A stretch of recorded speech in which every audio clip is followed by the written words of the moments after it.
مفتی خالد الازہری کے اصلاحی بیانات اور وظائف کے لیے مفتی صاحب کا یوٹیوب چینل سبسکرائب کریں۔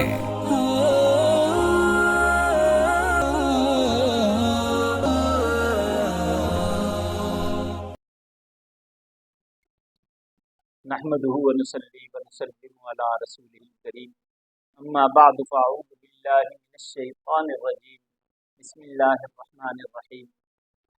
معزز سامعین کرام، اللہ تبارک و تعالی نے ہمیں نبی آخر الزماں حضرت محمد مصطفیٰ صلی اللہ علیہ وسلم کی امت کا فرد پیدا کیا، اور اللہ تبارک و تعالی نے اپنے حبیب کی نسبت کی وجہ سے ہم امت محمدیہ پہ اللہ نے عظیم احسان فرمایا، جس کا تذکرہ اللہ تبارک و تعالیٰ قرآن کریم میں یوں فرماتے ہیں: لقد من اللہ علی المؤمنین اذ بعث فیہم رسولا من انفسہم یتلو علیہم آیاتہ ویزکیہم ویعلمہم الکتاب والحکمہ وان کانوا من قبل لفی ضلال مبین، کہ اللہ نے عظیم احسان کیا تم پر کہ اپنے حبیب صلی اللہ علیہ وسلم کو تمہاری طرف مبعوث کیا۔ نبی آخر الزماں صلی اللہ علیہ وسلم کی بعثت کا جو مقصد ہے، وہ مقصد اللہ تبارک و تعالیٰ چاہتے ہیں کہ ہم اللہ کے قریبی بندے بن جائیں، ہم اللہ کی بات ماننے والے بن جائیں۔ اللہ تبارک و تعالیٰ نے نبی آخر الزماں صلی اللہ علیہ وسلم کو ہماری اصلاح اور تعلیمات کے لیے بھیجا، اور اپنی کتاب کلام پاک کے ساتھ آپ صلی اللہ علیہ وسلم کی بعثت کی۔ نبی آخر الزماں صلی اللہ علیہ وسلم نے ہر قدم پہ ہم سب کے لیے کوئی رہنما اصول چھوڑے، ہمیں زندگی گزارنے کا طریقہ بتایا کہ تم اللہ کے قریب کیسے ہو سکتے ہو، اپنے رب کو راضی کیسے کر سکتے ہو۔ تو اللہ تبارک و تعالیٰ کے حبیب صلی اللہ علیہ وسلم نے صحابہ کرام کے ذریعے ہم تک اس دین کو پہنچایا۔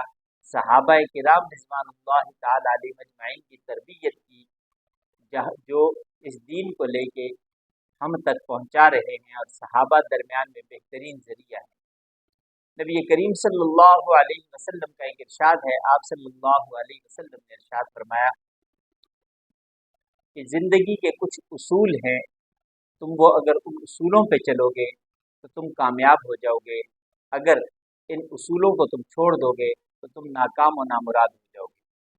ان اصولوں میں سے سب سے پہلا اصول آپ صلی اللہ علیہ وسلم نے سکھلایا۔ آپ نے یہ بتلایا کہ اگر کچھ مانگنا ہے تو اللہ ہی سے مانگنا ہے، اگر کچھ مانگنا ہے، بڑی سے بڑی چیز مانگنی ہے تو اللہ سے مانگو، چھوٹی سے چھوٹی چیز کی ضرورت ہے تو اللہ سے مانگو، کیونکہ دینے والی ذات اللہ کی ہے، اور اللہ تبارک و تعالیٰ جب چاہتے ہیں، جیسے چاہتے ہیں، جس کو چاہتے ہیں عطا کر دیتے ہیں۔ دوسری چیز کہ مدد بھی اللہ سے طلب کرو، اگر کبھی مدد کی ضرورت پڑے تو وہ مدد بھی اللہ سے مانگنی ہے، اس لیے کہ اللہ کے سوا کوئی کسی کی مدد نہیں کر سکتا۔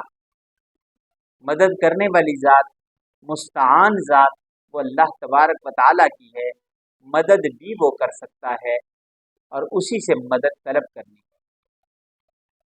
تیسری چیز یہ ذہن میں رکھنی چاہیے کہ اگر ہمیں کوئی فائدہ پہنچ رہا ہے تو وہ فائدہ دینے والی ذات بھی اللہ ہی کی ہے۔ ہمیں جو فائدہ جس بھی صورت میں آ رہا ہے وہ فائدہ اللہ دے رہے ہیں، اگر اللہ نہ چاہے تو ساری کی ساری مخلوق مل کے بھی ہمیں فائدہ نہیں دے سکتی، اور نقصان دینے والی ذات بھی اللہ ہی کی ہے۔ اللہ تبارک و تعالیٰ جب کسی کے بارے میں نقصان کا فیصلہ کر لے، نقصان کا ارادہ فرما لے، تو ساری کی ساری کائنات کی مخلوقات مل کے اس بندے کو نقصان سے نہیں بچا سکتی۔ کیوں؟ اس لیے کہ نقصان کا فیصلہ اللہ کی طرف سے ہوا ہے، اور اللہ کے فیصلوں کو کوئی بدل نہیں سکتا۔ فائدہ بھی اللہ دیتے ہیں، نقصان بھی اللہ کی طرف سے ہوتا ہے۔ وَإِن يَمْسَسْكَ اللَّهُ بِضُرٍّ فَلَا كَاشِفَ لَهُ إِلَّا هُوَ وَإِن يُرِدْكَ بِخَيْرٍ فَلَا رَادَّ لِفَضْلِهِ۔